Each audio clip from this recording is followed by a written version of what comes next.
মুহতারাম উপস্থিতি, মহান আল্লাহ পাক রব্বুল আলামিনের দরবারে লাখো কোটি শুকরিয়া জ্ঞাপন করছি, যিনি তার অগণিত অসংখ্য বান্দাগণের মধ্য হতে আমাদের কিছু সংখ্যক বান্দাগণকে পছন্দ মহাব্বত করে ভালোবেসে তার প্রেমের বন্ধনে আবদ্ধ করে সালাতুল ইশা জামাতের সাথে আদায় করার পর নিজেদের ইসলাহের উদ্দেশ্যে কোরআন হাদিসের আলোকে কিছু কথা পরস্পরের মাঝে মুযাকারা করার জন্য ধৈর্যের সাথে বসার তৌফিক দান করেছেন। কালিমাতুশ শুকর আদায় করে বলি আলহামদুলিল্লাহ।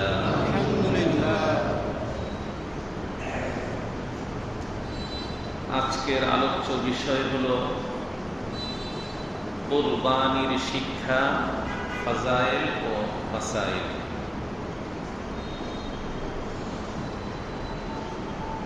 কুরবানি এটি একটি ইবাদত। ইবাদত কাকে বলে? আল্লাহর হুকুমে সকল আমলের মাধ্যমে, আল্লাহর হুকুমে যে সকল আমলের মাধ্যমে আল্লাহর আনুগত্য প্রকাশ করা হয় তাকে ইবাদত বলে। আরেকবার বলি, আল্লাহর হুকুমে, আল্লাহর আদেশে যে সকল আমলের মাধ্যমে আল্লাহর আনুগত্য, দাসত্ব, গোলামি প্রকাশ করা হয় তাকে ইবাদত বলে। যে সকল আনুগত্য প্রকাশ করার তিনটি মাধ্যম রয়েছে। কয়টি মাধ্যম? ইবাদত প্রকাশ করার, আনুগত্য, গোলামি, দাসত্ব প্রকাশ করার তিনটি মাধ্যম রয়েছে। 1 নম্বর জবান, 2 নম্বর দেহ, 3 নম্বর অর্থ সম্পদ। যেমন আমরা প্রত্যেক নামাজের মধ্যে, সালাতের মধ্যে আত-তাহিয়াতু লিল্লাহি ওয়াস-সালাওয়াতু ওয়াত-তাইয়্যিবাত বলি না? কি বলি? যে আল্লাহ, আমাদের সকল মৌখিক ইবাদত আপনার জন্য, আমাদের সকল দৈহিক ইবাদত আপনার জন্য, আমাদের সকল মালি ইবাদত, অর্থ সম্পদের ইবাদত, আনুগত্য আপনার জন্য। প্রত্যেক নামাজে আমরা বলে থাকি।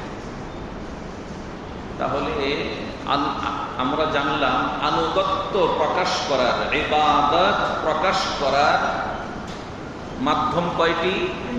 3টি। জবান, দেহ, অর্থ সম্পদ।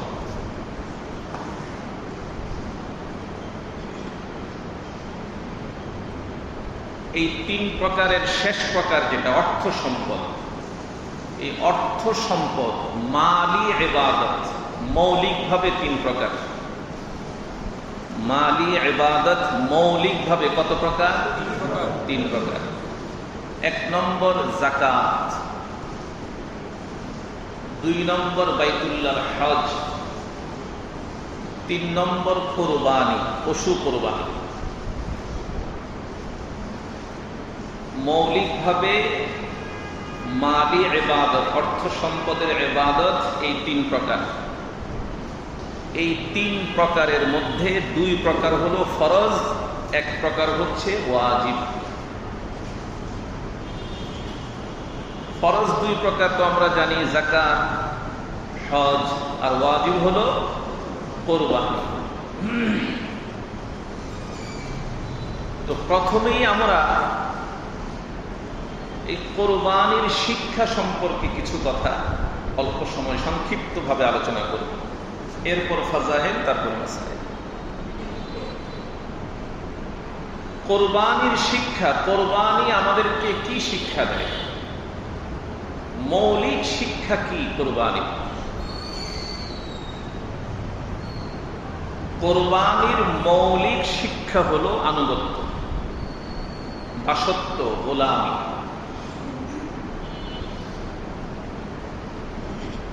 কোরবানির মৌলিক শিক্ষা কি বলেন? আনুগত্য, দাসত্ব, গোলামি। এটা হচ্ছে কোরবানির মৌলিক শিক্ষা।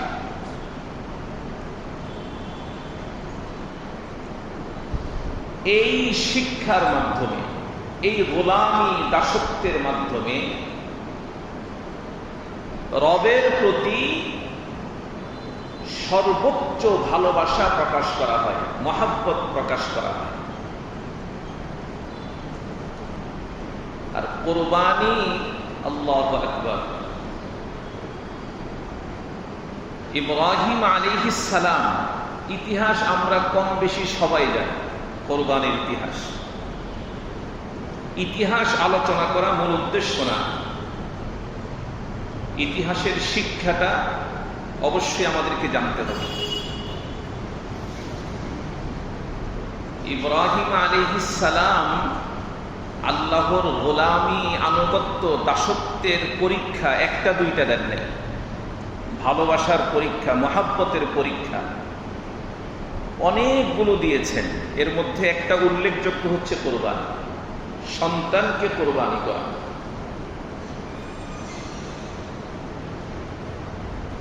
ছিয়াশি বছর বয়স হয়ে গেছে, সন্তান হয় না। সন্তানের জন্য দোয়া করেছেন। এর আগে তো অনেক ইতিহাস। নিজের জন্মভূমি ছেড়েছেন, অগ্নিকুণ্ডে নিক্ষিপ্ত হয়েছেন, এক দেশ থেকে আরেক দেশ হিজরত করেছেন, শুধু পশ্চিম দিকে হিজরত করছেন। যাই হোক, সন্তান চেয়েছেন, আল্লাহ পাক রব্বুল আলামিন দ্বিতীয় বিবির ঘরে সন্তান দিয়েছেন, সন্তানের সুসংবাদ দিয়েছেন। ৮৬ বছর বয়সে সন্তানের পিতা হয়েছেন। অতঃপর আল্লাহর হুকুমে বাইতুল্লাহর নিকটে সন্তান এবং সন্তানের মাকে সামান্য কিছু পানি আর খেজুর দিয়ে রেখে চলে আসছে।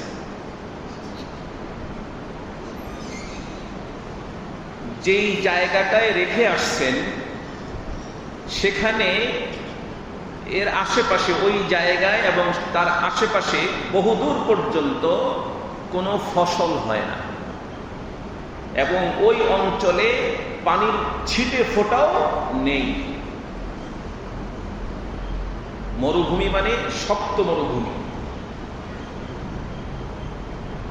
যেখানে চতুর্দিকে মাইলকে মাইল তালাশ করলেও পানি পাওয়া যাবে না। এইরকম এক জায়গায় ফসল তো নেই, খাদ্যের কোনো ব্যবস্থা নেই। এমন এক জায়গায় ছোট্ট শিশু আর শিশুর মাকে রেখে কোনো কথা না বলে রওনা হয়েছে। একটু আমরা নিজেদেরকে একটু জিজ্ঞেস করে দেখি তো, এই কাজটা আমাদের পক্ষে সম্ভব কিনা, বলেন না? আল্লাহর হুকুম জানি, জানার পরেও, আল্লাহর হুকুম জেনেও আমাদের পক্ষে কি এই জাতীয় কর্ম করা সম্ভব? সাধারণ দৃষ্টিতে কি মনে হয়, সম্ভব না অসম্ভব? অসম্ভব। এটা সম্ভব মনে হয় না, আমার কাছে মনে হয় না সম্ভব। হ্যাঁ, আল্লাহর প্রিয় বান্দা, পাক্কা ইমানদার, প্রকৃত ইমানদার, যে প্রকৃত অর্থে রবকে ভালোবাসেন, যার সকল কিছু রবের জন্য, তার পক্ষে হয়তো সম্ভব। রবের জন্য জানের কোরবানি পেশ করছে না অনেকে। হ্যাঁ, নিজের জানের কোরবানি পেশ করা তো সহজ, কিন্তু সন্তানকে কোরবানি করে দেওয়া নিজ হাতে, এটা সম্ভব না। হ্যাঁ সম্ভব, বললাম না, রবের প্রতি যার ভালোবাসা, যার আনুগত্য, যার গোলামি, দাসত্ব খুব গভীর, তার পক্ষে সম্ভব। যেমন আবু বকর সিদ্দিক রাদিয়াল্লাহু তাআলা আনহু মদিনায় গেলেন হিজরত করে, বদরের যুদ্ধ সংগঠিত হলো। যুদ্ধের পরে ওনার সন্তান আব্দুর রহমান রাদিয়াল্লাহু আনহু তিনি ইসলাম কবুল করে যখন মদিনায় আসলেন, মদিনায় আসার পরে তিনি একদিন তিনার বাবা আবু বকর সিদ্দিককে বলতেছেন, আব্বাজান, আমি বদরের যুদ্ধে আপনাকে আমার তরবারির কাছাকাছি পেয়েছিলাম, আপনি আমার বাবা, এই জন্য আপনাকে আমি ছেড়ে দিয়েছি। হযরত আবু বকর সিদ্দিক রাদিয়াল্লাহু তাআলা আনহু সন্তানকে জবাব দিচ্ছেন, আল্লাহর কসম করে বলছি, সেদিন যদি আমি তোমাকে আমার তরবারির কাছে পেয়ে যেতাম তো দ্বিখণ্ডিত করে ফেলতাম। কি বোঝা যায় বলে? ইব্রাহিম আলাইহিস সালাম সন্তানকে কোরবানি করেছেন কার হুকুমে?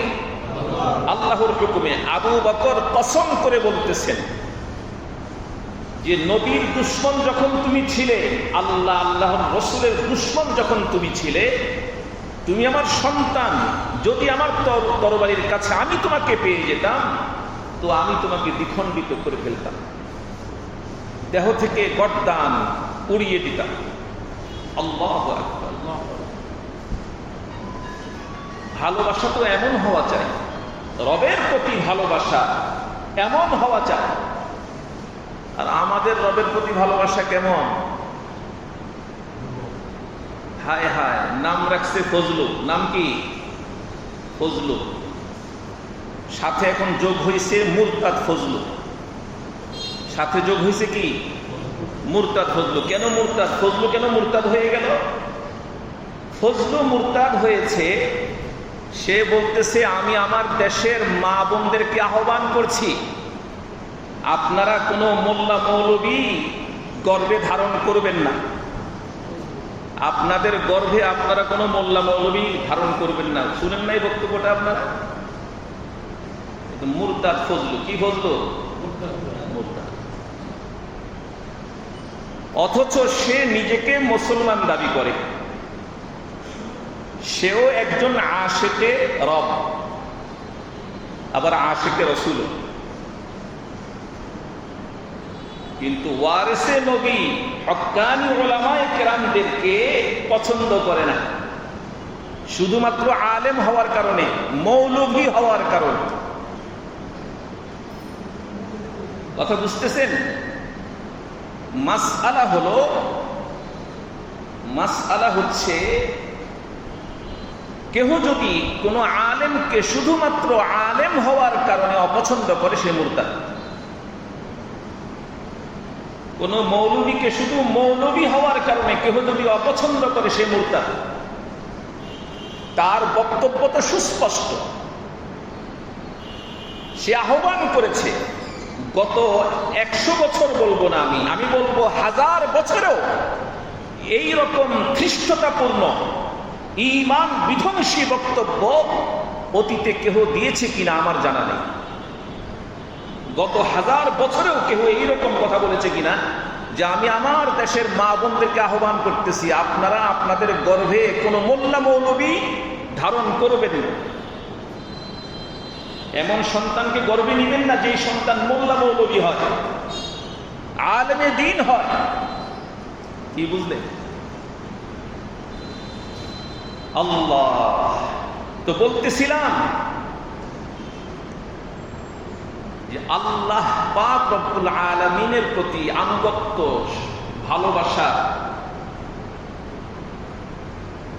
চূড়ান্ত পর্যায়ের পরীক্ষা যেটা, সেটা আল্লাহ পাক হযরত ইব্রাহিম আলাইহিস সালামের কাছ থেকে নিয়েছে।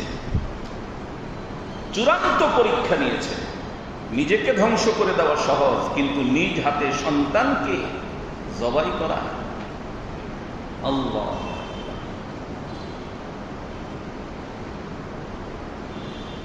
فلما بلغ معه السعي قال يا بني إني أرى في المنام أني أذبحك فانظر ماذا ترى ইসমাঈল আলাইহিস সালাম যখন উপযুক্ত বয়সে পৌঁছেছেন, চলাচল করতে পারেন, এরকম বয়সে পৌঁছার পর এখনো উপযুক্ত হন না, চলাচল করতে পারে 13-14 বছরের যুবক, এই বয়সে পৌঁছার পরে ইব্রাহিম আলাইহিস সালামকে আল্লাহ পাক স্বপ্নে দেখিয়েছেন। নবীদের স্বপ্ন ওহী, নবীদের স্বপ্ন কি? ওহী। যে তুমি তোমার সন্তানকে আমার জন্য, আমার নামে জবাই করো, কুরবানি করো। আল্লাহ, ইব্রাহিম আলাইহিস সালাম সন্তানকে জিজ্ঞেস করছেন, সন্তান বলতেছে আমি রাজি, আপনাকে আল্লাহ পাক যেটা হুকুম করেছেন আপনি আপনার হুকুম কি করেন? বাস্তবায়ন করেন। আল্লাহ, দুজন রাজি হয়ে গেছে। শুধু রাজি হন নাই, সন্তানকে যখন হাত পা বাঁধলেন, সন্তান নিজেই বলতেছে না আব্বাজান খুব শক্ত করে বাঁধেন।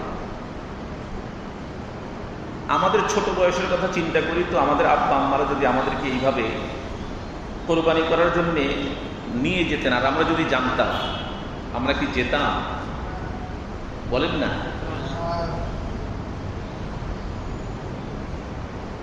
12-13 বছরের একটা ছেলে আব্বাকে বলতেছে আব্বা ভালো করে বাঁধেন যাতে আমি ছুটতে না পারি,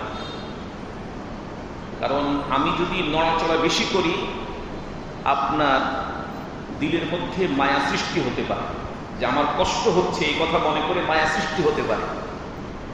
তো শক্ত করে বাঁধা হয়েছে, সন্তানকে বাবা শক্ত করে বেঁধেছেন কোরবানি করার জন্য। এরপরে যখন শোয়ানো হয়েছে, ইসমাঈল আলাইহিস সালাম বলছেন আব্বাজান আমাকে উপর করে শোয়ান, কপালটাকে নিচের দিকে দিয়ে শোয়ান, যাতে আপনি আমার চেহারা না দেখেন। আমার চেহারা দেখলে আপনার মায়া হতে পারে। চক্ষু বেঁধে নেন। এক পর্যায়ে বললেন আপনি আপনার চক্ষু বেঁধে নেন। সব কিছু করা হয়েছে, এরপরে বলছে ছুরি চালানে যান। আচ্ছা বলেন তো, আল্লাহু আকবার,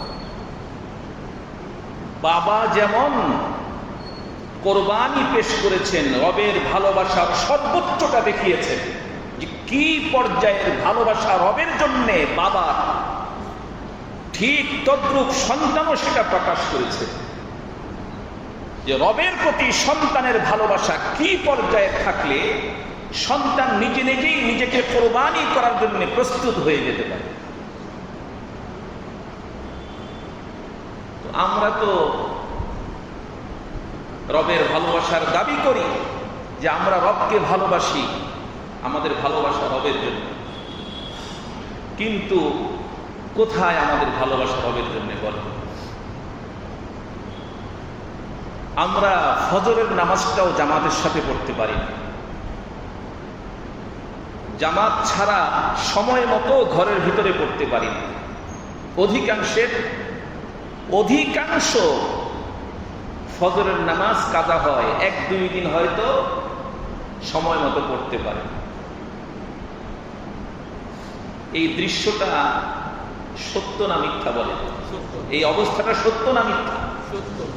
অধিকাংশ ঈমানের লাইনে আমরা কাজ করতেছি, নিজেকে মুসলমান ইমানদার পরিচয় দিচ্ছি, অথচ আমার ফজর কাটে ঘুমিয়ে ঘুমিয়ে। সেই দামি সময় আমি ঘুমিয়ে নষ্ট করছি। এই হচ্ছে আমার আপনার রবের প্রতি ভালোবাসা। আমাদের ভালোবাসার নমুনা হচ্ছে এই। আর সন্তানকে কোরবানি করতে বলা হয় না, অথবা নিজেকে বাবার ছুরির নিচে পেশ করতে বলা হয় নাই। শুধু বলা হয়েছে রবের দ্বীন তোমাদের শান্তির জন্যে, তোমাদের মুক্তির জন্যে তোমরা রবের দ্বীনকে জমিনে প্রতিষ্ঠিত করার সংগ্রামে জিহাদের ময়দানে শরীক হও, জিহাদের ময়দানে নেমে আসো। সেখানেও আমরা যেতে তো রাজি না, বরং যারা যাওয়ার কথা বলে, যারা উদ্বুদ্ধ করে, আমরা তাদেরকে পছন্দ করি। আমরা তাদেরকে আমাদের শত্রু মনে করি, ভিন্ন চোখে দেখি, ভিন্ন জায়গায় তাদেরকে রাখি। কেন? যে তার সাথে মিশলে আমি যদি মানুষের কাছে, মানুষের নজরে, মানুষের চোখে যদি আমি তার মতো অপরাধী হিসেবে সাব্যস্ত হই। আচ্ছা, এটা কি অপরাধী? এটা কি অপরাধ? কথা বলেন না। জিহাদের কথা বলা অপরাধ। জিহাদের প্রতি, কিতালের প্রতি মানুষকে উদ্বুদ্ধ করা, এটা কি অপরাধ? أعوذ بالله من الشيطان الرجيم يا أيها النبي حرض المؤمنين على القتال আল্লাহ পাক নবী সাল্লাল্লাহু আলাইহি ওয়াসাল্লাম কে বলছেন, হে নবী, আপনি ঈমানদারদেরকে, মুমিনদেরকে আপনি কিতালের উপর, জিহাদের উপর উদ্বুদ্ধ করুন, এদেরকে জাগান, তৈরি করুন এদেরকে। নবী এই কাজ করেছেন কিনা? আর কথা বলেন না, এটা নবীওয়ালা কাজ কিনা? নবীওয়ালা কাজ। কোরআনের বাণী, আল্লাহর হুকুম আমি প্রচার করছি, আমরা প্রচার করছি। যারা প্রচার করছে অতঃপর তাদের সেই প্রচারে উদ্বুদ্ধ হয়ে, আগ্রহী হয়ে, উপলব্ধি করে যারা যুদ্ধের ময়দানে যাচ্ছে, আমরা তাদেরকে শত্রু ভাবছি, ভিন্ন নজরে আমরা তাদেরকে দেখছি। কি জুনুনি জানি নাম আরাকানের? আবু আম্মার জুনুনি। আরাকানের মুসলমানদের মুক্তি করার জন্য যুগ যুগ ধরে যারা সংগ্রাম করছে, সেই সংগ্রামী যুবকদের, সেই মুজাহিদদের একজন বড় কমান্ডার, নেতা চিকিৎসার জন্য বাংলাদেশে আসছেন। ফ্যাসিস্ট চলে গেছে, জালেম চলে গেছে। জালেম যেহেতু নাই, এখন তো কোনো ইমানদার মুসলমান মজলুম হওয়ার কথা না, সাধারণ দৃষ্টিতে মজলুম হওয়ার কথা না, অথচ তিনি আসছেন চিকিৎসার জন্য। এদেশের মুসলমান যদি মুসলমান হয়ে থাকে, দায়িত্বশীলরা যদি কি হয়ে থাকে? মুসলমান হয়ে থাকে, তাহলে তাদের দায়িত্ব ছিল তাকে নিরাপত্তা দেওয়া। বরং সেটা না করে তাকে কি করা হয়েছে? বন্দী করা হয়েছে। কাদের ইশারায়? পশ্চিমাদের ইশারায়। তারা তাদের সেই পশ্চিমাদের ইলাহগুলোকে খুশি করতে চায়, রবকে খুশি করতে চায় না। কথা বুঝতেছেন? এখনো পর্যন্ত বহু আলেমে দ্বীন জেলখানায় বন্দী হয়ে আছে। ওই জালেমের শাসন আমলে বন্দী হয়েছিল, একেবারে শুরুতে, মাঝামাঝি, আবার শেষের দিকে। বহু আলেম, আজ পর্যন্ত ওই আলেমরা মুক্ত হয় না। বহু আলেম আছে, আর ইমানদার কিছু যুবক তো আছেই, গায়রে আলেম কিছু ইমানদার যুবকও আছে। এদের অপরাধ কি ছিল? এরা জিহাদের কথা বলতো, এরা আল্লাহর দ্বীন জমিনে প্রতিষ্ঠিত করার জন্য চেষ্টা সাধনা করত। এরা শাতিমে রসুল, রসুলকে অবমাননাকারী শাতিমকে এরা হত্যা করেছে। রসুলকে যারা গালাগালি করেছে তাদেরকে হত্যা করেছে, তাদেরকে শাস্তি প্রদান করেছে। এটা কি অপরাধ? কথা বলেন না। না, এটা অপরাধ না। এটা তো সবচেয়ে উন্নত কাজ করেছে। রসুলের প্রতি তাদের ভালোবাসা আমাদের চাইতে বেশি। আমাদের চাইতে রাসূলের প্রতি, রবের প্রতি তাদের ভালোবাসা বেশি হওয়ার কারণে তারা এই কাজগুলো করেছে। ময়দানে গিয়েছে, ময়দানে যাওয়ার জন্য মানুষকে উদ্বুদ্ধ করেছে, ডেকেছে, ডাকছে। আমরা তো সেটা করি না, কারণ আমাদের ভালোবাসা রবের প্রতি, রাসূলের প্রতি তাদের সমপর্যায়ের না। আমাদের ভালোবাসার মধ্যে ত্রুটি আছে, তাদের ভালোবাসার মধ্যে কোনো ত্রুটি নাই, কোনো স্বার্থ নাই, নিঃস্বার্থ ভালোবাসা রবের জন্য। তো কোরবানির শিক্ষা, ভালোবাসবো কাকে? সবচাইতে বেশি, সকল কিছুর চাইতে বেশি। এই দুনিয়া এবং দুনিয়ার মধ্যে যাহা কিছু আছে সকল কিছুর চাইতে ভালোবাসা এক নম্বরে কার প্রতি হবে? এরপর রাসূলুল্লাহ সাল্লাল্লাহু আলাইহি ওয়াসাল্লামের প্রতি। قال رسول الله صلى الله عليه وسلم لا يؤمن أحدكم حتى يكون هواه تبعا لما جئت به। আরেক হাদিসের মধ্যে আসছে حتى يكون أحب إليه من والده وولده والناس أجمعين। নিজের বাবা, সন্তান, সমস্ত মানুষের চাইতে যদি রাসূলের প্রতি ভালোবাসা বেশি না হয়, দুনিয়াতে যাহা কিছু আছে সকল কিছুর চাইতে যদি রাসূলের প্রতি ভালোবাসা বেশি না হয়, তাহলে সেই ঈমানদার হতে পারে না। ভালোবাসা হবে আল্লাহর প্রতি, রাসূলের প্রতি। আমাদের ভালোবাসা হয়ে গেছে দুনিয়ার প্রতি। তিন জিনিসের প্রতি আমাদের ভালোবাসা বেশি। কত জিনিস? তিন জিনিস।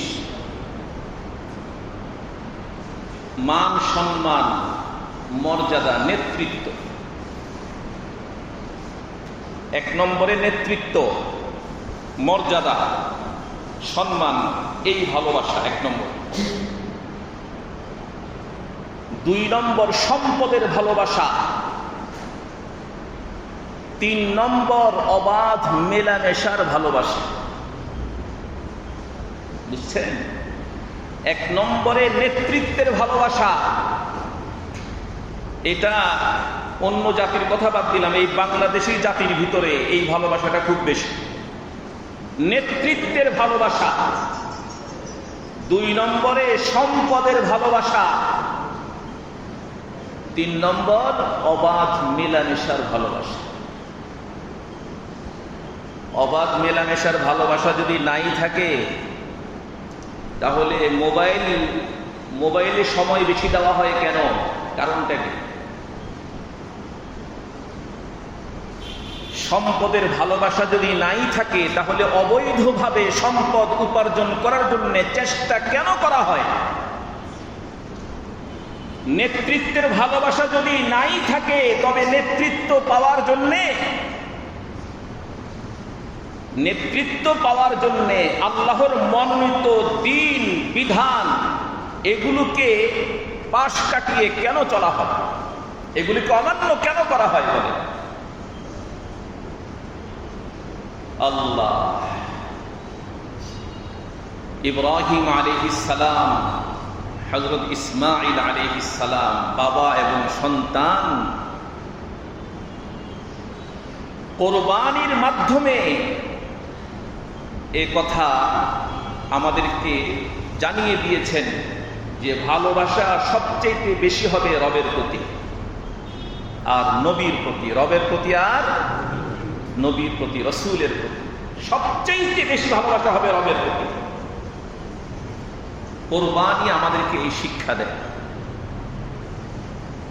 এই শিক্ষাটা আমাদের সর্বপ্রথম প্রয়োজন। যদি আমরা পশু কোরবানি করতে চাই, আগামী 10 জিলহজে আমরা তো পশু কোরবানি করব। তো পশু কোরবানি করার আগে এই কোরবানির শিক্ষা যেটা, সেটা আমাদেরকে আগে নিতে হবে। যদি নিতে না পারি, তাহলে আমি ফাসেক হয়ে কোরবানি করতেছি রবের নামে। ফাসেকের কোরবানি কবুল হবে? কথা বুঝেন? কিন্তু রবের প্রতি সর্বোচ্চ ভালোবাসা মানেই আমার ঈমান বিশুদ্ধ।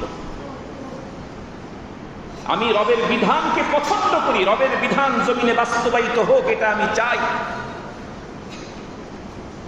মানব রচিত বিধান আমি চাই না। হাজার বছর, যুগ যুগ ধরে, শত বছর ধরে যেই মানব রচিত যেই বিধান আজকের দিন পর্যন্ত আমাদেরকে শান্তিতে থাকতে দেয় না, যেই বিধানের মাধ্যমে আমরা আজ পর্যন্ত শান্তি পাই নাই, এরকম বিধান আমরা চাই। কিন্তু আমাদের মধ্যে বিশাল এক জামাত চায়। এই দেশের মূল জনসংখ্যার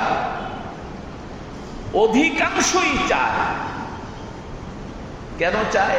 ওই তিন লোভ তাদের মধ্যে আছে: নেতৃত্বের লোভ, সম্পদের লোভ, অবাধ মিলামেশার লোভ। এই তিনটা লোভ থাকার কারণে এরা মানব রচিত বিধানে দেশ পরিচালিত হোক, অশান্তিতে থাকুক দেশ, এটা চায় না।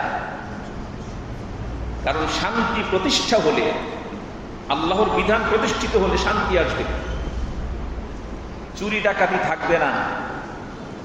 এখন যত চোর দেখতেছি আমরা, চাঁদাবাজ থাকবে না, চাঁদাবাজ, খুন খারাপি থাকবে না, এগুলো কিছুই থাকবে না, সব মুছে যাবে, নিমিষেই মুছে যাবে দিন প্রতিষ্ঠিত হলে, দিন কায়েম হলে। এইটাকে আমরা উপলব্ধি করি? আমাদের উপলব্ধিতে এটা আছে? উপলব্ধিতে আনতে হবে।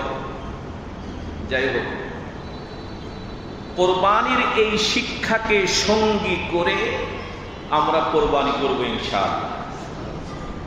কোরবানির এই শিক্ষা, কোরবানির এই পূর্ণাঙ্গ শিক্ষা, রবের প্রতি পরিপূর্ণ ভালোবাসা, সর্বোচ্চ আনুগত্য, দাসত্ব, গোলামি, এই শিক্ষাটা গ্রহণ করার জন্যে হক্কানি আলেমদের কাছে যেতে হবে।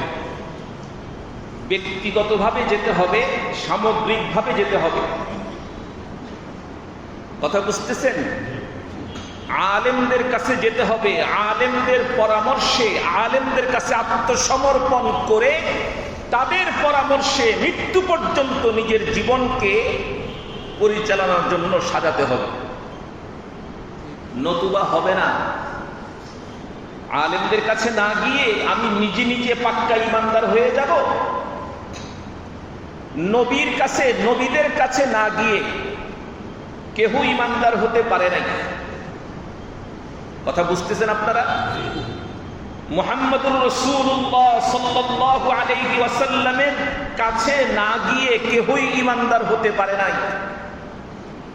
এমন একজন ইমানদার সাহাবী, এমন একজন সাহাবী ইতিহাসে কেউই দেখাতে পারবে না যেই সাহাবী নবীর কাছে যান নাই দ্বীন শিখার জন্যে, ঈমান শিখার জন্যে নবীর কাছে যান নাই।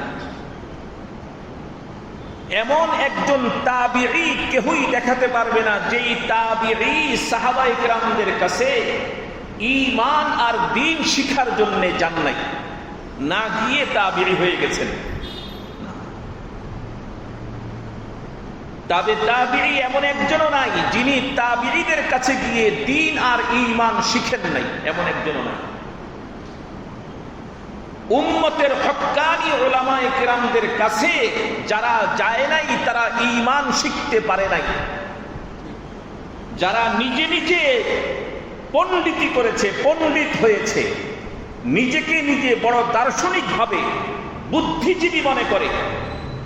আমাদের দেশের বুদ্ধিজীবীগুলোর অবস্থা দেখছেন না? এগুলোর অধিকাংশের ঈমান আছে না গেছে? কেন? এরা উলামায়ে কেরামদের কাছে গিয়ে ঈমান আর দ্বীন শিক্ষার প্রয়োজনীয়তা উপলব্ধি করে নাই, উপলব্ধি করতে পারে না। যাই হোক, কথা লম্বা হয়ে গেছে, সংক্ষিপ্ত করতে চেয়েছিলাম। এক নম্বরে, যেহেতু আমরা পশু কোরবানি করব, সর্বপ্রথম আমাদের আত্মসমর্পণ করতে হবে পরিপূর্ণভাবে রবের সামনে।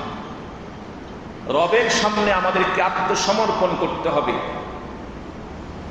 সর্বোচ্চ আনুগত্য, দাসত্ব রবের প্রতি প্রকাশ করতে হবে। যদি প্রকাশ করার জন্য প্রস্তুত হই, রাজি থাকি, তাহলে তো আজকের এই মাজলিস থেকেই আমরা সবাই আল্লাহর ওলি হয়ে যাব ইনশাআল্লাহ।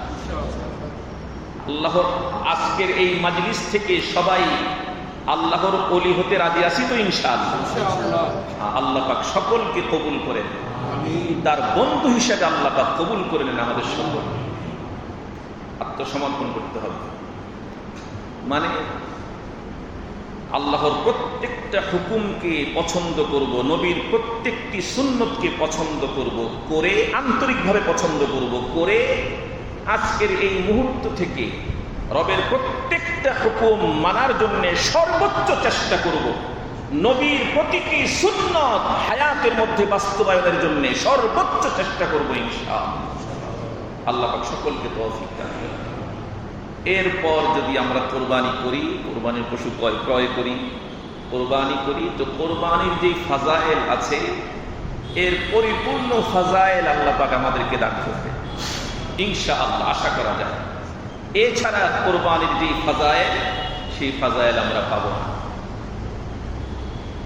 عن عائشة رضي الله تعالى عنها قالت قال رسول الله صلى الله عليه وسلم ما عمل ابن آدم من عمل يوم النحر أحب إلى الله من إهراق الدم وإنه ليأتي يوم القيامة بقرونها وأشعارها وأغلافها وإن الدم ليقع من الله بمكان قبل أن يقع في الأرض فطيبوا بها نفسا রাসূলুল্লাহ সাল্লাল্লাহু আলাইহি ওয়াসাল্লাম ইরশাদ ফরমান, 10ই জিলহজের দিন, কোরবানির দিন, আল্লাহর নিকট বান্দাদের পক্ষ হতে কোরবানি ব্যতীত আর কোনো বড় আমল নাই। বান্দার পক্ষ থেকে যে আমল করা হবে আল্লাহর জন্য, কোরবানির চাইতে, কোরবানির দিন এর চাইতে আর কোনো বড় আমল নাই। কোরবানির দিনে সবচেয়ে বড় আমল হচ্ছে আল্লাহর রাস্তায় পশু কোরবানি করা। وَإِنَّ الدَّمَ لَيَقَعُ مِنَ اللَّهِ بِمَكَانٍ قَبْلَ أَن يَقَعَ فِي الْأَرْضِ فَطِيبُوا بِهَا نَفْسًا। এজন্য আল্লাহর হাবিব বলেন যে কোরবানি, পশু যখন কোরবানি করা হয়, এই পশুর কোরবানির রক্ত জমিনে পড়ার আগে আগে আল্লাহ পাক রব্বুল আলামিনের দরবারে এই কোরবানি কবুল হয়ে যায়। রক্ত জমিনে পড়ার আগেই কবুল হয়ে যায়। ফাতিবু বিহা নাফসা। এই জন্য আল্লাহর হাবিব বলেন, তোমরা সবাই কোরবানিতে কোরবানির চেষ্টা করবে। এক হাদিসের মধ্যে আসছে, এক সাহাবী জিজ্ঞেস করলেন, ইয়া রাসূলুল্লাহ, আমরা কি ঋণ করেও কোরবানি করব? আল্লাহর হাবিব বললেন, হ্যাঁ, তোমরা প্রয়োজনে ঋণ করে হলেও কোরবানি করো, আর যেই অর্থ ঋণ করে তোমরা কোরবানি করবে সেই অর্থটা আল্লাহ পাক পরিশোধ করে দেওয়ার ব্যবস্থা করে দিবেন। তাহলে বোঝা গেল যে ঋণ করে হলেও কি করা?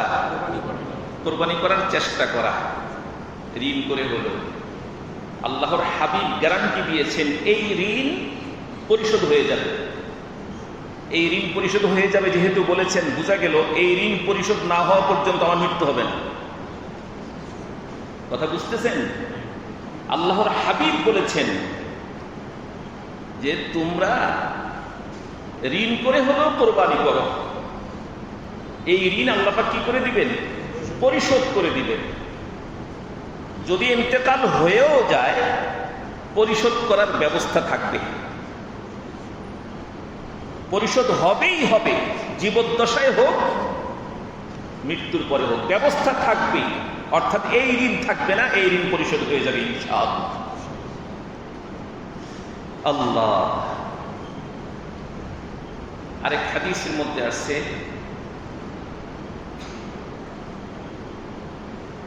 রাসূলুল্লাহ সাল্লাল্লাহু আলাইহি ওয়াসাল্লাম হযরত জাবের রাদিয়াল্লাহু তাআলা আনহু থেকে বর্ণিত হাদিস। عن جابر رضي الله تعالى عنه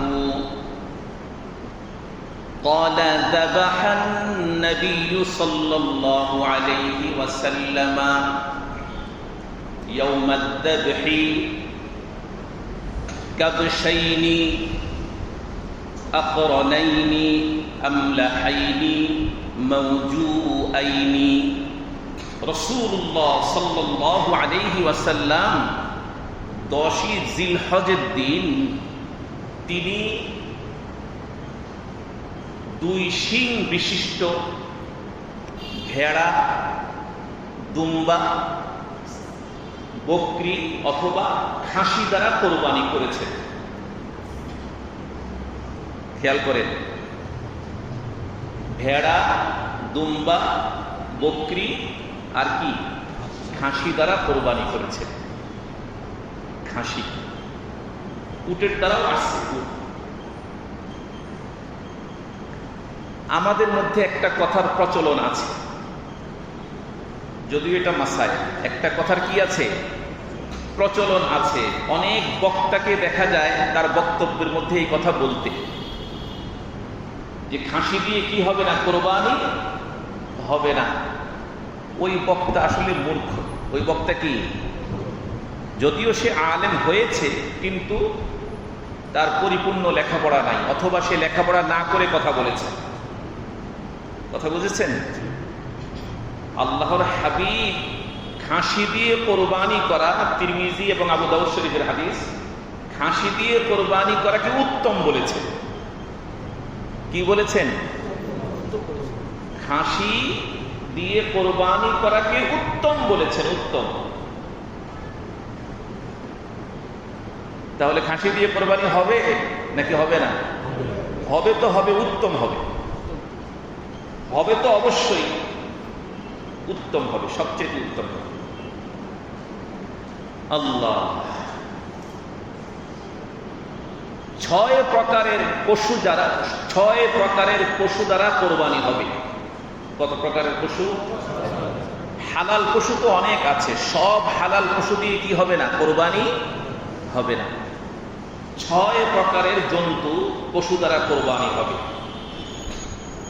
উট, গরু, মহিষ, দুম্বা, ভেড়া, ছাগল, এই 6 প্রকারের পশু দ্বারা কি হবে, কোরবানি হবে। আবার কখনো কখনো এই 6 প্রকারের পশু দ্বারা কোরবানি হবে না, যদি 6 প্রকারের ত্রুটি, যদি 6 প্রকারের ত্রুটি এই পশুগুলোর মধ্যে পাওয়া যায়। কত প্রকারের? 6 প্রকারের ত্রুটি যদি এই পশুগুলোর মধ্যে পাওয়া যায়, তাহলে ওই ত্রুটিযুক্ত পশু দিয়ে কোরবানি হবে না। 1 নম্বর হাদিসের মধ্যে আসছে, আন আনিল বারা ইবনে আযিব রাদিয়াল্লাহু তাআলা আনহু আন্না রাসূলুল্লাহ সাল্লাল্লাহু আলাইহি ওয়াসাল্লাম সুইলা মাদা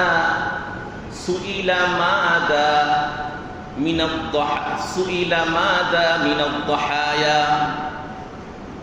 রাসূলুল্লাহ সাল্লাল্লাহু আলাইহি ওয়াসাল্লামকে জিজ্ঞেস করা হলো, ও আল্লাহর হাবিব,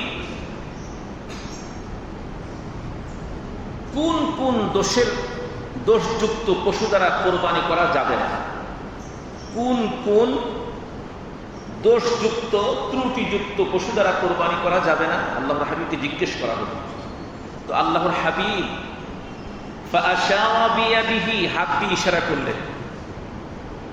ইশারা করার পরে ফাকালা আরবা'আন, অতঃপর বললেন সেটা হচ্ছে 4টা।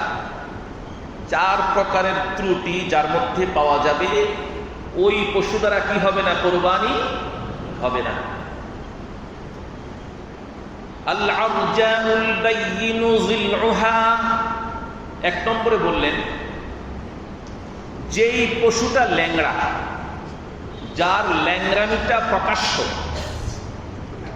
যার ল্যাংরামি কি প্রকাশ্য, এই জাতীয় পশু দ্বারা কি হবে না, কোরবানি হবে না।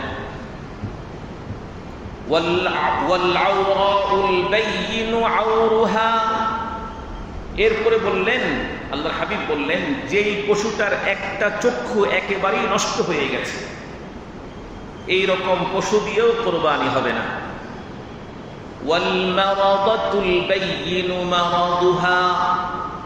এমন পশু যেটা একেবারেই অসুস্থ হওয়ার কারণে কোরবানির স্থানে তাকে নেওয়া যায় না, সে হেঁটে যেতে পারে না, চলতে পারে না, এত অসুস্থ, এই রকম পশু দিয়েও কি হবে না, কোরবানি হবে না।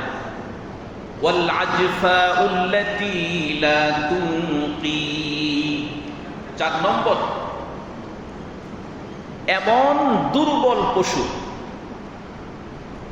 যার হাড্ডির মজ্জা শুকিয়ে গেছে, এমন দুর্বল পশু যার হাড্ডির মজ্জা কি হয়ে গেছে, মগজ শুকিয়ে গেছে, এই রকম দুর্বল পশু দ্বারাও কোরবানি হবে না। আরেক হাদিসের মধ্যে আসছে, আন আলী রাদিয়াল্লাহু তাআলা আনহু قال نهى رسول الله صلى الله عليه وسلم أن نضحي بأعضف القرن والأذن। আল্লাহর হাবিব ইরশাদ ফরমান, হযরত আলী বলেন যে রাসূলুল্লাহ সাল্লাল্লাহু আলাইহি ওয়াসাল্লাম শিং ভাঙা, কান কাটা পশু দ্বারা কোরবানি করতে নিষেধ করেছে।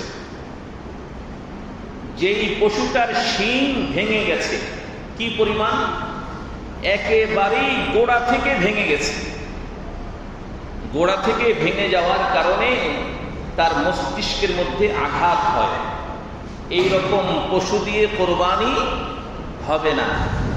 আর ওই পশু দিয়ে কোরবানি হবে না যেই পশুর কান 3 ভাগের 1 ভাগ, 3 ভাগের 1 ভাগের চাইতে বেশি কাটা, 3 ভাগের 1 ভাগের চেয়ে বেশি কাটা, এই রকম পশু দিয়েও কি হবে না, কোরবানি হবে না। হ্যাঁ, কোন পশুর শিং যদি অর্ধেক ভাঙা হয়, অর্ধেক ভাঙা, মূল থেকে ভাঙা না, এই পশু দিয়ে কোরবানি হবে।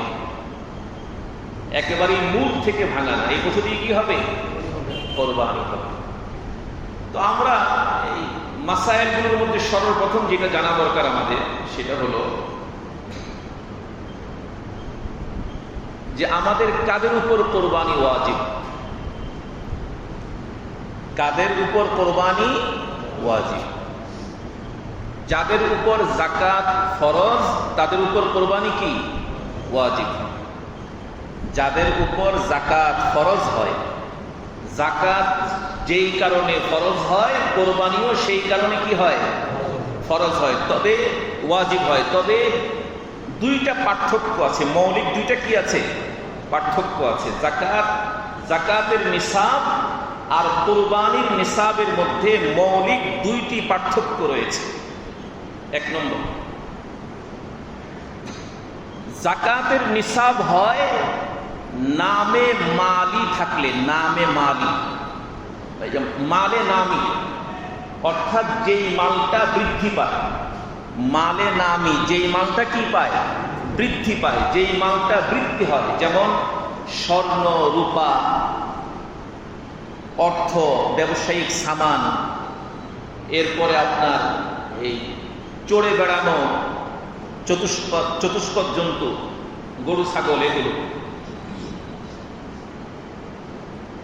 জমির ফসল, জমির কি ফসল, জমিতে যেই ফসল হয়, মালে নামি, যেগুলো কি পায়, বৃদ্ধি পায়, যেই মাল বৃদ্ধি হয়, এই রকম মাল নেশাব পরিমাণ যার কাছে থাকবে সে যাকাত দেওয়ার উপযুক্ত হয়েছে, যাকাত তার উপরে কি হয়েছে, ফরজ হয়েছে।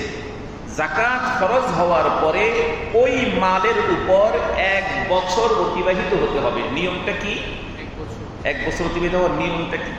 ধরেন আজকে আমি নেশাবের মালিক হলাম, নিসাবের মালিক হলাম, নিসাবের মালিক হওয়ার পরে আগামী বছর জিলহজের আজকে কত তারিখ শুরু হয়েছে? আজকে 5 তারিখ শুরু হয়েছে। জিলহজের 5 তারিখ, 5ই জিলহজ আজকে নেশার মালিক হলাম সুন্দর করে। আগামী বছর এই জিলহজের 5 তারিখ যখন আসবে, তখন যদি আমার কাছে ওই নিসাবটা থাকে অথবা ওই নিসাবের চেয়ে বেশি থাকে, তাহলে 1 বছর অতিবাহিত হয়ে গেছে। এইটা একবার, প্রথমবার 1 বছর অতিবাহিত হওয়া। এরপরে যত নতুন মাল আসবে ওগুলোর উপর আর 1 বছর অতিবাহিত হওয়া লাগবে না। কথা বুঝছেন?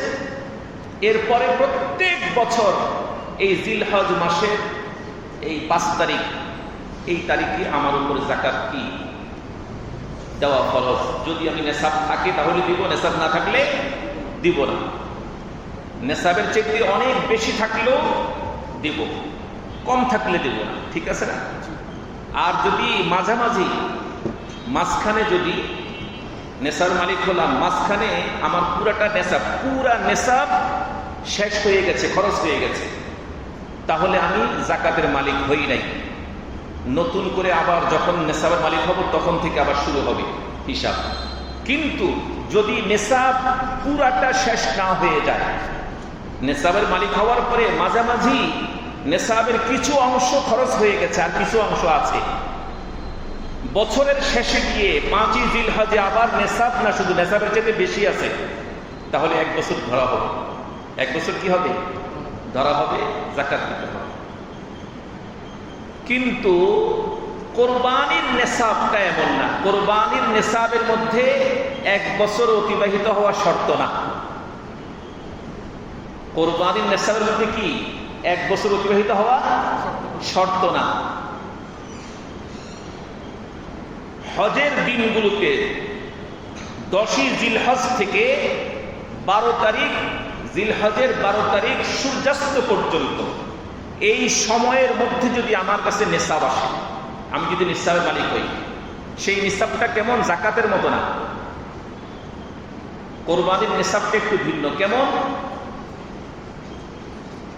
প্রয়োজনের অতিরিক্ত, নিজের প্রয়োজনের অতিরিক্ত, নিজের পরিবারের, এক কথায় প্রয়োজনের অতিরিক্ত যেই মালটা থাকবে আমার কাছে, প্রয়োজনের অতিরিক্ত সামান, সেই সামান যেটাই হোক, ওই সামানগুলো হিসাব করে যদি নিসাব হয় তাহলে আমার উপর কোরবানি ওয়াজিব।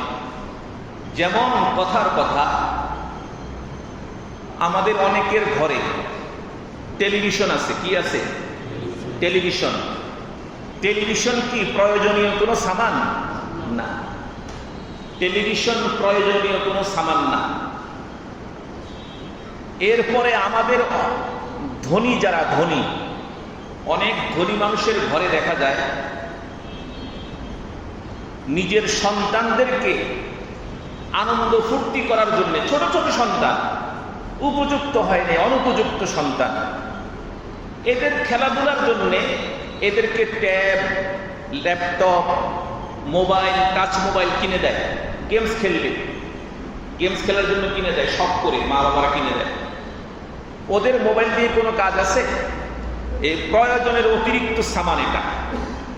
এই সামানগুলো সবগুলো হিসাব করে যদি নেশাব হয়, বর্তমানে আমি গতকালের পরশু দিনের হিসাব, পরশু দিনের এই রূপার হিসাবটা আমি আপনাদেরকে দিচ্ছি। 52.5 তোলা তৈরি রূপা, 52.5 তোলা তৈরি রূপার আপনার দাম আসতেছে হলো 57,700 টাকা। 57,700 টাকা, এটা হচ্ছে নেশাব। এই 57,700 টাকা বর্তমানে প্রয়োজনের অতিরিক্ত সামান হিসাব করে যার কাছে থাকবে, সে তার উপরে কোরবানি দেওয়া ওয়াজিব। কথা বুঝতেছেন? মাত্র 57,700 টাকা প্রয়োজনের অতিরিক্ত সামান হিসাব করে যদি এই টাকাটা হয়ে যায়, তাহলে কি করতে হবে? কোরবানি দিতে হবে, ওয়াজিব, দিতেই হবে। আমাদের অনেকের ঘরের মধ্যে ঘরকে সাজানোর জন্য বিভিন্ন শোপিস আমরা ব্যবহার করি না? এগুলো প্রয়োজনীয় সামান না, এগুলো প্রয়োজনের অতিরিক্ত সামান।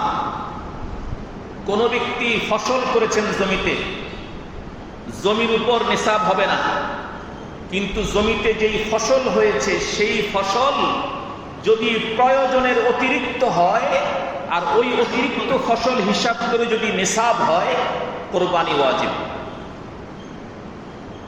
একজনের একাধিক বাড়ি আছে, ঘর আছে, প্রয়োজনের অতিরিক্ত ঘর তার আছে, যেই ঘরটা যেই বাড়িটা তার কোনো প্রয়োজনে আসে না, প্রয়োজনের অতিরিক্ত। দেখা যায় বছরে 2 বছরে একবার শখ করে যায়, শখ, প্রয়োজন নাই। ওই বাড়ি হিসাব করে যদি 57,700 টাকা হয়, এখন তো বাড়ির তো একটা সাইড হিসাব করলে, একটা দেয়াল হিসাব করলে তো 57,000 হয়ে যাবে। ওই ব্যক্তির উপরে কোরবানি ওয়াজিব। আপনারা কথা বুঝতেছেন? আচ্ছা, এবার নেসাব বুঝলাম যে নেসাব কি হলে আমাদের উপর কোরবানি ওয়াজিব হবে। আমাদের অনেকের আপনার পরিবার, নিজের মেয়েরা, নিজের স্ত্রী, মা, অনেকের দেখবেন দামি দামি কাপড় আছে, শাড়ি আছে, যেই শাড়িটা বছরে 2 বছরেও পরে না, যেই 3 পিসটা 1 বছর 2 বছরেও ব্যবহার করা হয় না। আছে না এরকম? বহু আছে। অভাব না, এটা প্রয়োজনের অতিরিক্ত সামান। এটা বিক্রি করতে গেলে যে মূল্যটা আসবে, ওই মূল্য হিসাব করে যদি নিসাব হয়, কোরবানি ওয়াজিব। কথা বুঝতেছেন? এক কথায় প্রয়োজনের অতিরিক্ত সামান হিসাব করলে যদি নিসাব হয়ে যায়, কোরবানি ওয়াজিব হবে। আচ্ছা, কোরবানি ওয়াজিব হওয়ার পরে আমাদের দেশে দেখা যায় অনেকেই শরীকে কোরবানি দিতে চান, শরীকে কোরবানি দিতে চান। শরীকে কোরবানি যদি আমরা দিতে চাই, গরু, উট, মহিষ, গরু, উট, মহিষ, এই তিনটি প্রাণীতে 7 জন করে শরীক হতে পারবে। কতজন? 7 জন করে শরীকদার হতে পারবে। কথা বুঝছেন? 7 জনের কম হলে সমস্যা নাই। সর্বোচ্চ কতজন? 7 জন। আল বাকারাতু মিন সাবআতা ওয়াল আজুরু মিন সাবআতা। রাসূলুল্লাহ সাল্লাল্লাহু আলাইহি ওয়াসাল্লাম বলেন যে গরুতে 7 শরীক হতে পারবে, উটেও 7 শরীক কি হতে পারবে। অনেক আলেমকে এটা নিয়েও কথা বলতে দেখা যায় যে গরুতে কি হওয়া যাবে না, শরীকে কোরবানি দেওয়া জায়েজ নেই, শরীকে কোরবানি দেওয়া যাবে না, এরকম বলে না। সরাসরি হাদিস বললাম আমি আপনাদেরকে, হযরত জাবের রাদিয়াল্লাহু তাআলা আনহু থেকে বর্ণিত হাদিস। যাই হোক, তো শরীক যে আমরা দেব, কার সাথে শরীকদার হব? যার অর্থ একেবারেই হালাল, যেই লোকটার ব্যাপারে, যেই মুসলমানের ব্যাপারে আমাদের এই ধারণা আছে যে এই মানুষটা হালাল উপার্জন করে, নেককার, হালাল উপার্জন যে করবে সে তো অবশ্যই নেককার হবে। যে হালাল উপার্জন করে তার সাথে শরীক হওয়ার চেষ্টা করব, তাদেরকে শরীকে নেওয়ার চেষ্টা করব। আর যেই ব্যক্তি হারাম উপার্জন করে তার সাথে যদি আমরা শরীকে যাই অথবা শরীকে নেই, তাহলে আমাদের কাহারও কোরবানি কি হবে না, কবুল হবে না। ওই ব্যক্তির সম্পদ হারাম, আমারটা হালাল, 6 জনেরটা হালাল, একজনেরটা কি হারাম। এই 7 জনের একজনেরও কোরবানি করে না, নাউযুবিল্লাহ, একজনেরও হবে না। আর কোন ব্যক্তির ব্যাপারে এই ধারণা আছে, অথবা সেই ব্যক্তি নিজেই বলল যে ভাই আমাকে শরীকে নেন, তো আমি বললাম যে ভাই আপনি তো হারাম উপার্জন করেন, বলে যে তখন যদি বলে যে আমার এই উপার্জনটা হারাম, আর এটা হালাল, আমি আপনাকে নিশ্চয়তা দিচ্ছি যে আমি আমার হালাল উপার্জন থেকেই আপনার সাথে শরীকদার হব কোরবানিতে। যদি এইরকম নিশ্চয়তা দেয় আর আপনার কাছে যদি ওই ব্যক্তি বিশ্বস্ত হয়, তখন তাকে শরীক হিসাবে নেওয়া, তখন তাকে শরীকদার হিসাবে নেওয়া। আরেকটি কথা মনে রাখবেন, মাসআলা, কোন ব্যক্তি যদি শুধুমাত্র গোশত খাওয়ার জন্য শরীক হয়, 7 শরীকের 1 শরীক, ওই ব্যক্তি নিয়ত করেছে গোশত খাবে, গোশত খাওয়ার নিয়তে কোরবানি দিয়েছে, একজনেরও কোরবানি হবে না, একজনেরও কোরবানি হবে না। তাহলে উত্তম হলো একাকী কোরবানি করা। উত্তম কি? একাকী কোরবানি করা। নিজের আপনজন যারা, রক্ত যারা, কথার কথা এক পরিবারে বাবা আর 5-6 জন কি আছে, সন্তান আছে, ছেলে হোক মেয়ে হোক, সন্তান আছে। সন্তানদের সবার উপরে কোরবানি কি? ওয়াজিব। বাবার উপরেও কোরবানি ওয়াজিব। এখন গরু একটা কিনবে, 7 জন শরীক হবে। ওই সন্তানদের মধ্যে কোনো একজন সন্তানের যদি গোশত খাওয়ার নিয়ত থাকে, কোরবানি হবে না। এই 7 জনের মধ্যে, 51ভুক্ত পরিবারের এই 7 জনের মধ্যে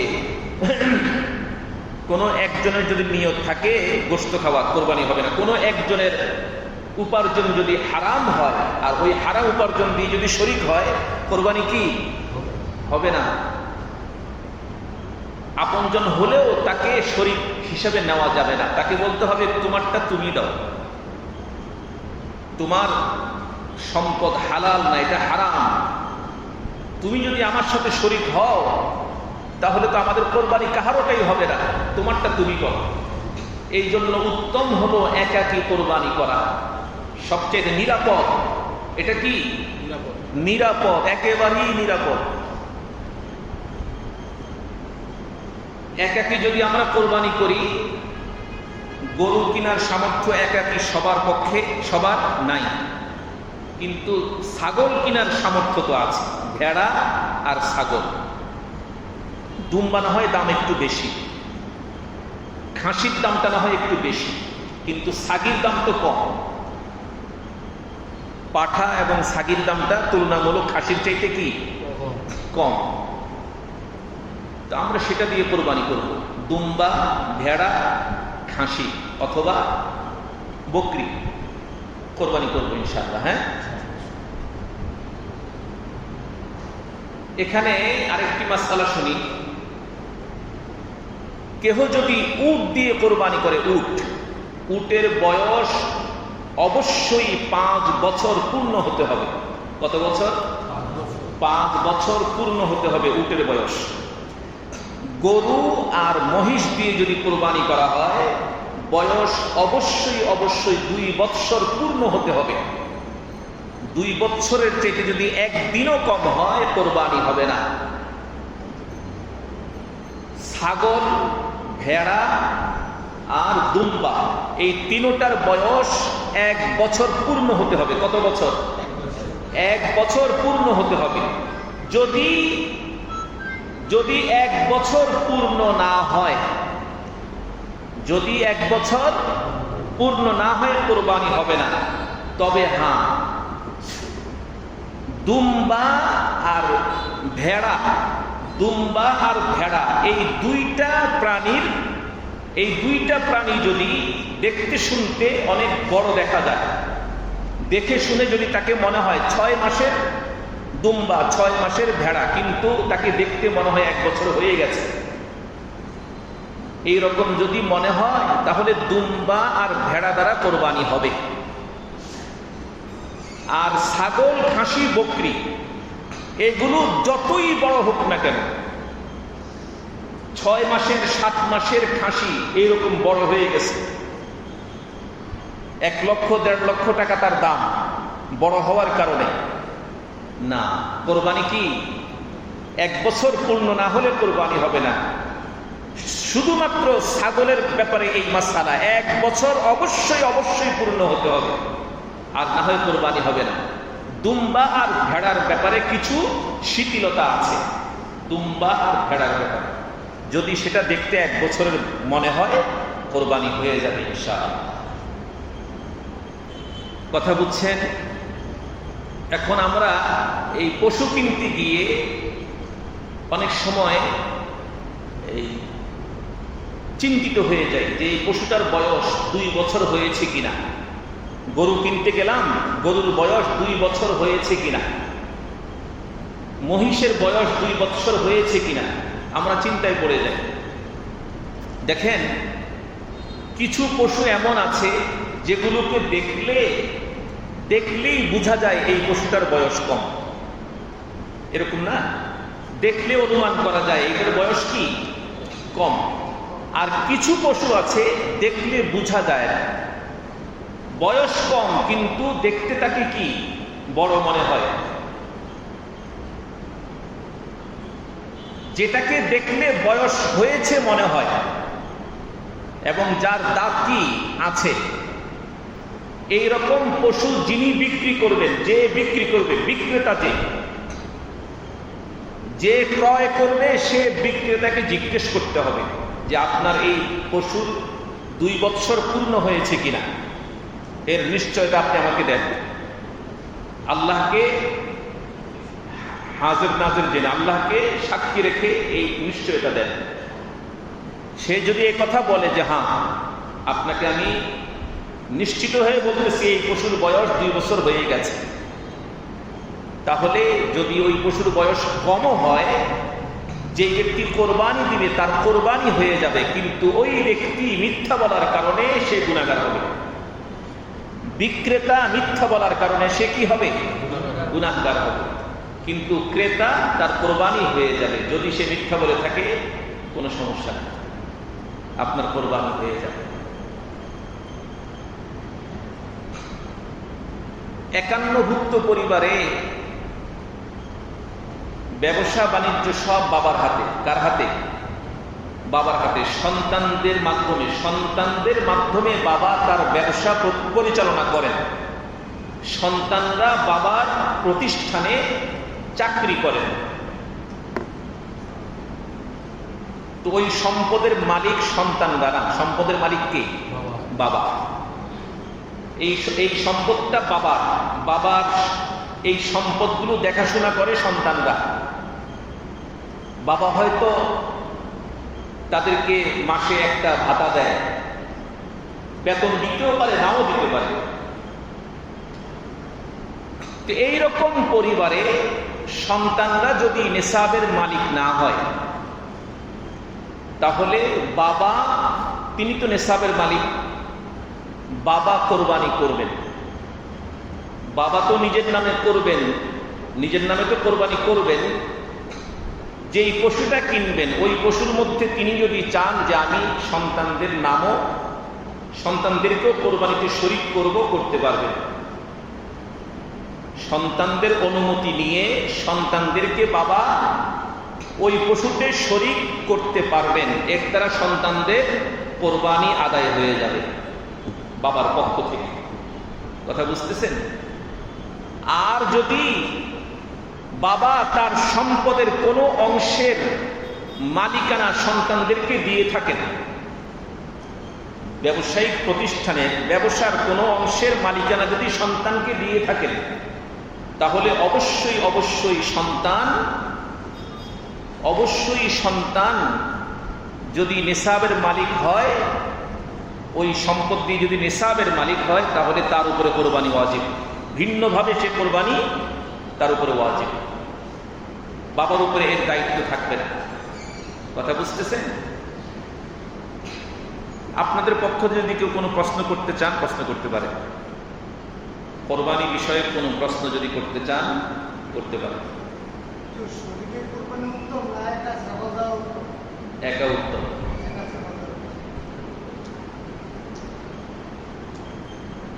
সন্দেহমুক্ত আর কি। জি, সন্দেহমুক্ত থাকলেন। কারণ শরীকে কোরবানি দিতে আরেকটা সমস্যা হয়, গোশত বন্টন করতে গিয়ে, গোশতের মাসালা শোনেন, গোশত বন্টন করতে গিয়ে পরিপূর্ণভাবে মেপে মেপে বন্টন করা হয় না। কোন রকম আচ্ছা চলবে, সবার সম্মতিতে, যে ভাই আপনাদের আপনারা যে আরো 6 জন শরীকদার 7 জন শরীকদার সবাইকে জিজ্ঞেস করা হয় যে আমরা মোটামুটি মেপে দিই, একেবারেই মানে পুঙ্খানুপুঙ্খ না, মোটামুটি মেপে মেপে ধারণা করে দিয়ে দিই, ধারণা থেকে মাপা দিয়ে দিই। সবাই যদি সকলের যদি সম্মতি থাকেও তারপরেও নাজায়েজ, সকলের সম্মতি থাকলেও কি নাজায়েজ। এবং ওই যে ধারণা করে যে বন্টন করা হয়েছে, ওই বন্টনের মধ্যে যে কম বেশি হয়েছে, এটা সুদ। এটা কি? এটা সুদের অন্তর্ভুক্ত। নাউযুবিল্লাহ। এই জন্য ধারণা থেকে মাপা যাবে না, ধারণা থেকে বন্টন করা যাবে না, একেবারেই পাল্লা, দাড়ি পাল্লা দিয়ে মেপে মেপে দিতে হবে, সমান মাপ দিতে হবে, কোনো বেশ কম করা যাবে না, বেশি কম করা যাবে না, একেবারেই না। কিন্তু অনেকে পাক্কা মুসলমান হিসেবে নিজেকে পরিচয় দেয় না, আমরা ঠিক আছি, তো সমস্যা কোথায়, আমরা তো রাজি, আমরা রাজি থাকলে এখানে আবার আল্লাহ পাক। নাউযুবিল্লাহ। জি জি,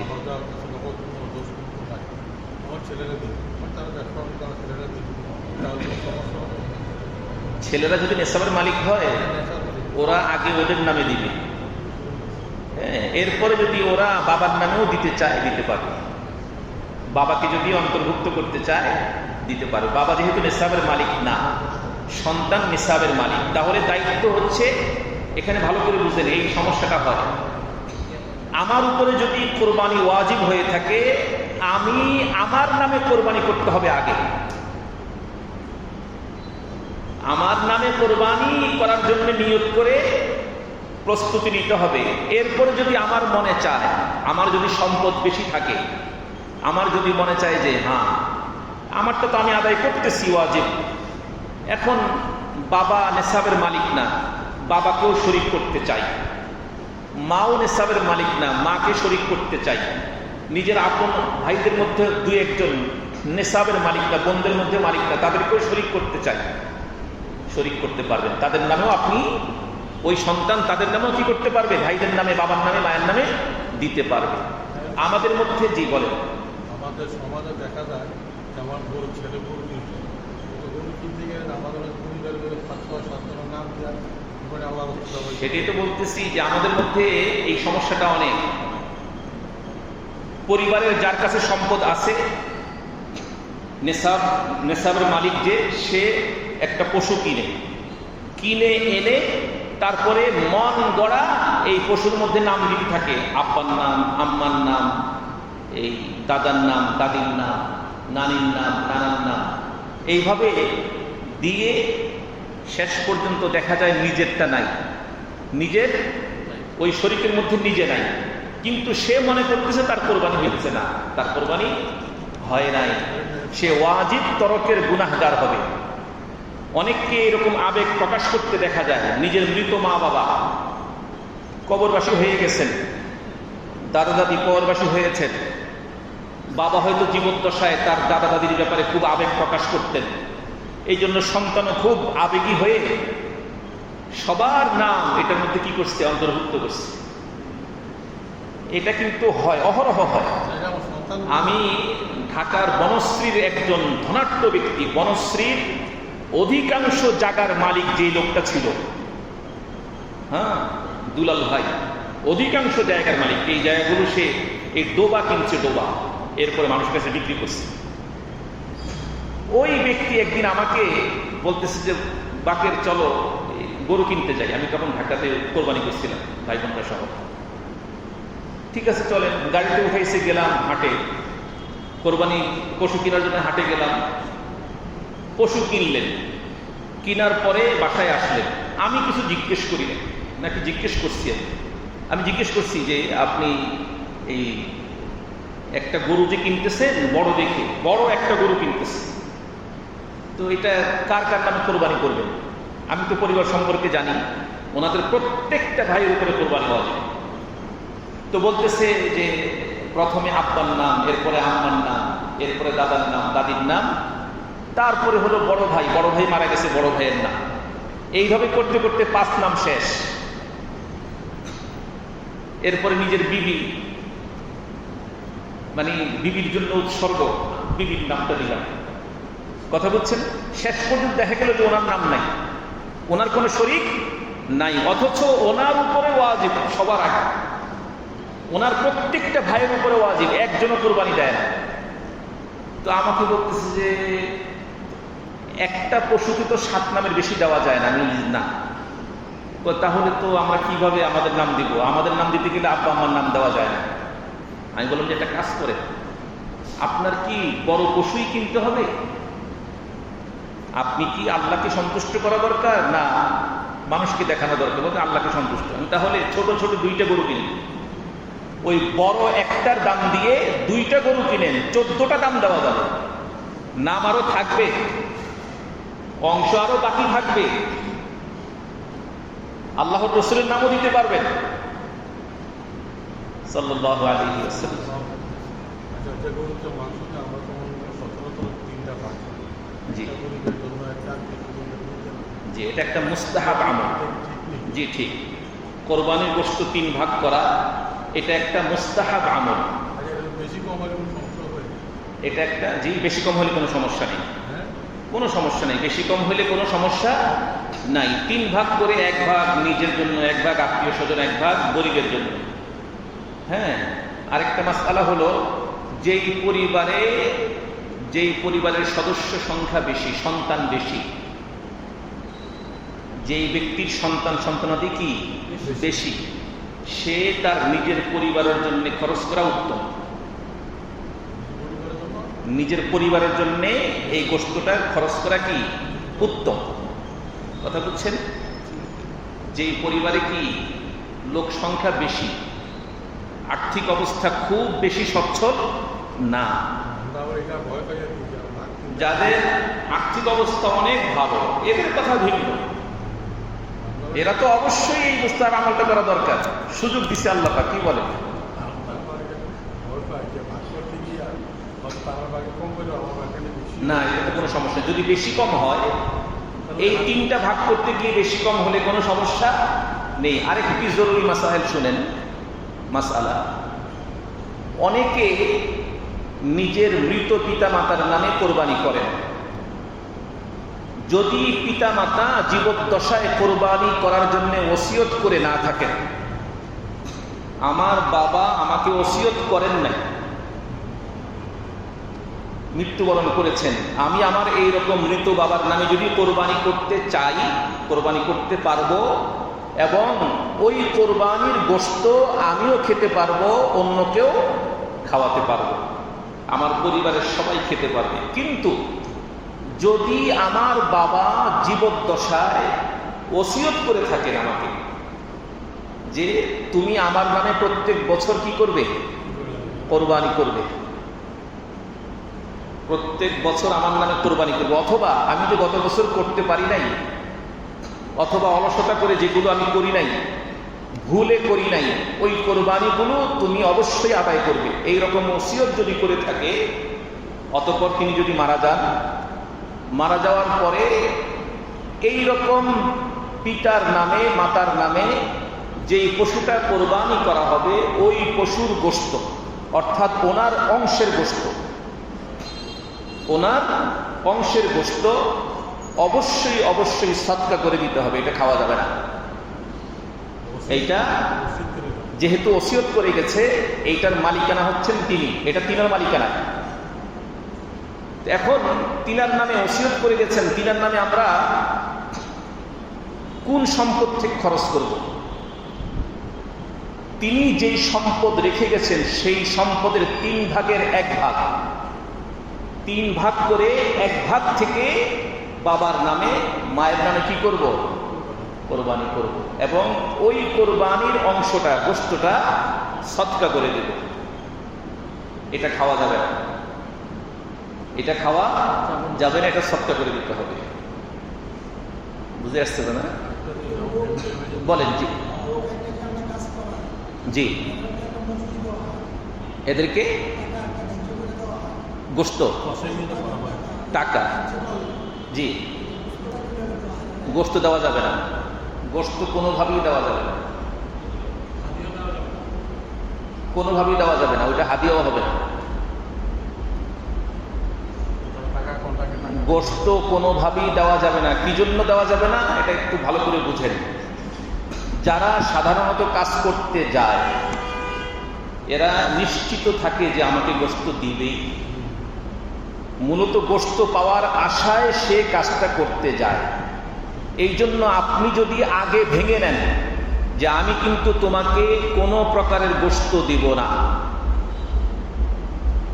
কোরবানির গোশত আমি শুধু তোমাকে টাকা দিব, এবার বলো তুমি কত টাকা লাগবে, আমার কাজ করে দিবে, তুমি আমার গরুটা বানিয়ে দিবে, কেটে দিবে, জবাই করা থেকে শুরু করে একেবারে পিস পিস করা পর্যন্ত পুরাটা কাজ করবে, বিনিময়ে তুমি কত নিবে বলো, তোমাকে কিন্তু কোনো গোশত দেওয়া হবে না। কথা বলছেন? এইভাবে বলার পর সে যদি কি হয়, রাজি হয় যে ঠিক আছে ঠিক আছে, তখন বৈধ হবে। তখন যদি কিছু গোশত তাকে আপনি হাদিয়া হিসাবে দেন তখন সেটা বৈধ হবে, এছাড়া বৈধ হবে না। তো হাদিয়া হিসাবে দেওয়া যাবে। এটা তখন দেওয়া যাবে। কি বললাম আগে, এই কথা নিশ্চিত করতে হবে যে না আমি তোমাকে গোশত দিব না, তুমি এটা তোমাকে গোশত দিব না, তোমাকে শুধু টাকা দিবে। হ্যাঁ, সে যদি বলে যে আচ্ছা ঠিক আছে টাকা দিয়েন, একটু হাদিয়া দিবেন না, তখন একে গোশত দেওয়া যাবে না, তখন একে হাদিয়াও কি দেওয়া যাবে না, এবং সেটা হাদিয়া হবে না, সেটা বিনিময় হবে। কথা বুঝছেন? আর কোনো প্রশ্ন আছে? জি জি, না না না, আন্দাজ করে দেওয়া যাবে না।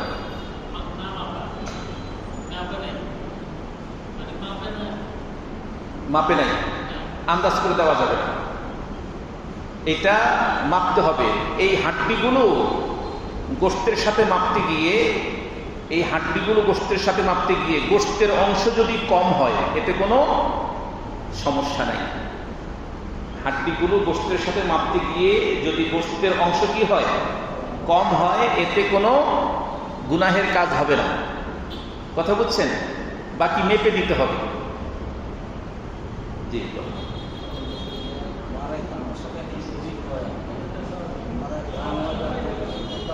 আমার